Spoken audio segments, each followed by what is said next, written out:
Hey there, everybody. Welcome to a new Blacklist theory discussion. And this one is about one of probably the most asked questions we have seen in the past couple of weeks. Yeah, we have gotten this question so many times. Yeah, and it's something that, I felt like we had a pretty strong take after episode 2, but there's still so much to dive into here.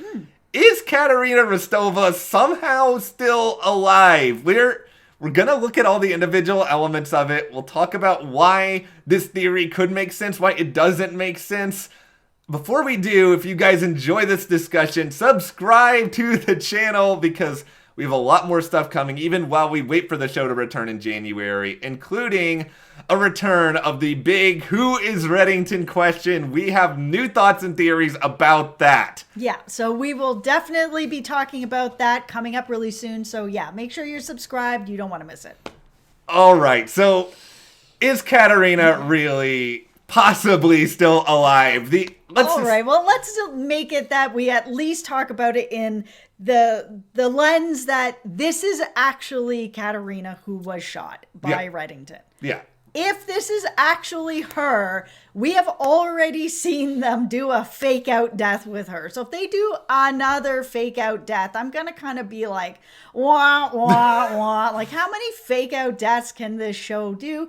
They have used them all up. And I feel like with some of the things that they were doing afterwards, like it looked like someone was spraying bleach around because they wanted to make sure that the blood was taken care of. And I know that there wasn't like a lot of blood on her or anything like that.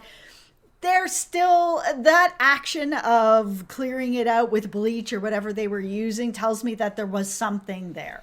It's a situation where I think we are all conditioned to not believe sort of what we see at this point because, we had the presumption that Katarina was dead. Everything that went down with Cape May, all the reinforcement that was sort of done at that point.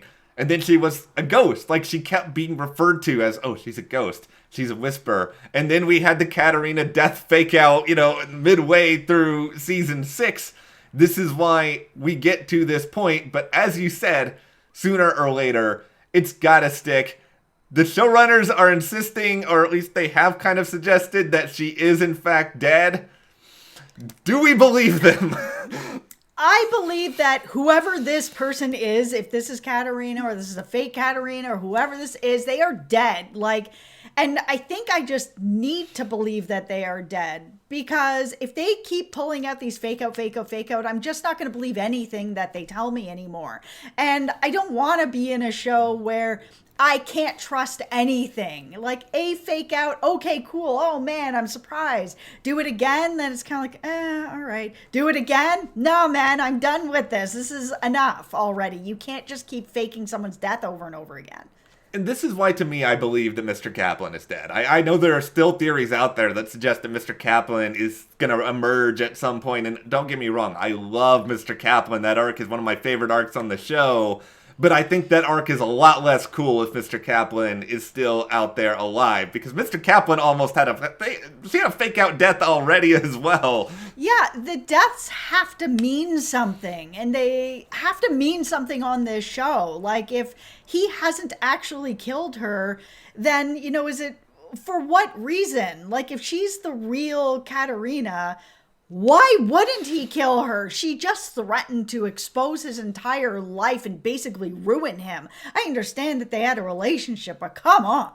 I know one of the sort of ideas that people have suggested in talking about maybe her still being alive is that, did Reddington shoot her in a spot where she would die from it? And I think the challenging thing about this sometimes is I think very few of us are medical examiners. Very few of us understand, the medicinal side of things here. That, Katarina can still die even if she's not, shot in the head or the heart. Like, there's still other ways that she's not going to make it through. Absolutely. Because, some people, you can get shot in the leg and some shows will be like, oh yeah, you can get shot in the leg, no problem. You're still going to live through that. You can also shoot someone in the leg and hit the femoral artery and they are dead. Like, that will bleed out so fast. So, yeah, we're not all medical professionals here, but the show is going to give you enough information that if they want them to be dead, they're going to be dead. And I think she's dead. I just don't understand what the purpose is for keeping her alive. Even if she's not Katarina, then this is still a person that's threatening to ruin Red's life. He has killed people for less. I think the other part of it, too, is that if they do keep Katarina alive, it sort of invalidates what they have set up already. And I think that's an important way to think about it, because they set up that voicemail deliberately at the end of this past episode so that Liz eventually will be able to hear it. And if, she is somehow still alive at the time that the end of that episode happens, or when we pick back up in episode 3 and she's able to sort of relate to Liz herself what she has to say, or tell, just for example, Cooper somehow sees her and she tells Cooper, then that's going to get back to Liz, and then the voicemail is entirely pointless. Like, there's no reason that had to exist in the show at all at that point.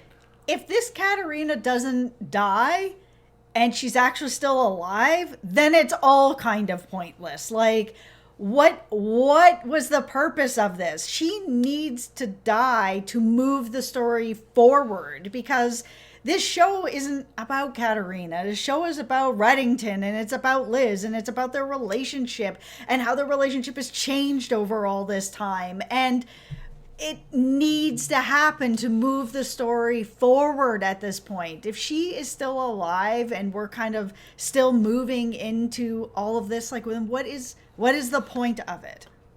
I think the other element of it is that Katarina, yes, is Elizabeth Keene's mom. And I think that's a reason why why we're supposed to understand that Liz is trusting her or wanting to trust her, because this is her mother. But for the sake of the story, I don't think Katarina is there to represent a maternal figure. Katarina is there to represent, here is someone who can bring about the idea of answers for Liz. Like, that is the reason for her existence. And now, in the form of this voicemail, in the form of the conversation, she has sort of satisfied that, while at the same time serving as a wedge between Liz and Reddington, because now Liz has the idea of answers, but are they the right answers? Are they accurate in the slightest? Yeah, and I mean, this is just Katarina's side of things. We don't know. Nobody should trust her. And Yeah. I think to a certain extent, Liz doesn't trust her either, but she already has just been up against the wall with Reddington for 7 seasons, where the answer is always nothing. She just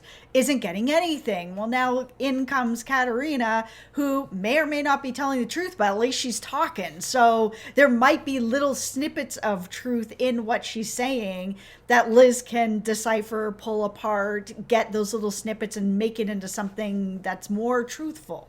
And now we get to be in a position that without Katarina, we wouldn't have been here, where Liz, like, she knows about the Sikorsky archive right now. It doesn't mean she knows everything about it. She knows about N13 now. She actually has a jumping off point to her future. That is not something that she would have had if Katarina was not a part of this show. And, I wanted to think for a long time that maybe Katarina is sort of one of the biggest bads on this show, but clearly that's not going to be the case if it's going to continue. She's more of a connective tissue than necessarily the finish line at the end of this journey. Yeah, she is a stepping stone to this next arc that's going to be happening. I mean, as much sort of frustration and excitement that came out of this whole Katarina arc, it's time for it to be over. Like, for me, I need this to actually be over. I'm ready to move into this next sort of part of this journey, which does feel a lot like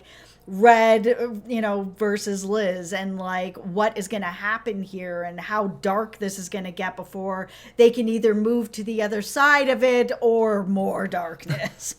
I will say this. Do I think that Lot Verbeek is going to appear again as Katarina? Yes, I do believe that this is going to happen. And I think it's because we still need to sort of connect the dots a little bit between what happened in Belgrade and where we are in the present. And, if that isn't the real Katarina, we kind of have to figure that out eventually, right? Yeah.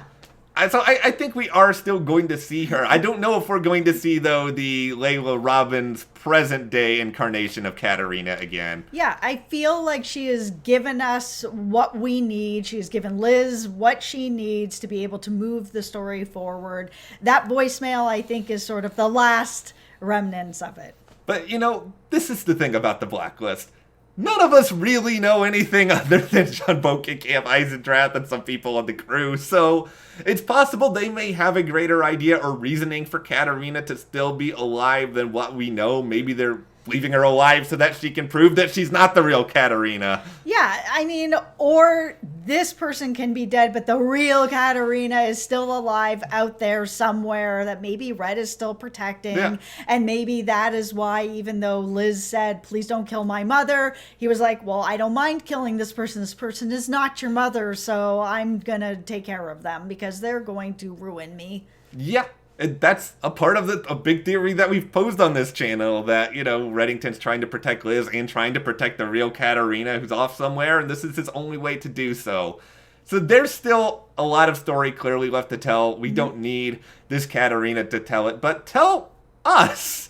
Do you think she is still alive? And if she is, we want to know why you think that, because we just want to hear different perspectives. It's more fun that way. Absolutely. If you think that she's still alive, tell us why, and tell us what you think then the story would progress into. Like, what would be the purpose of her being alive, and where is it going to take us? And if you guys enjoyed this discussion, subscribe for more updates, as we mentioned earlier, and support us further as well. We have links in the description to the store, as well as our Patreon, where we do Q&As at the end of every month. Thank you guys for watching. We will see you here next time.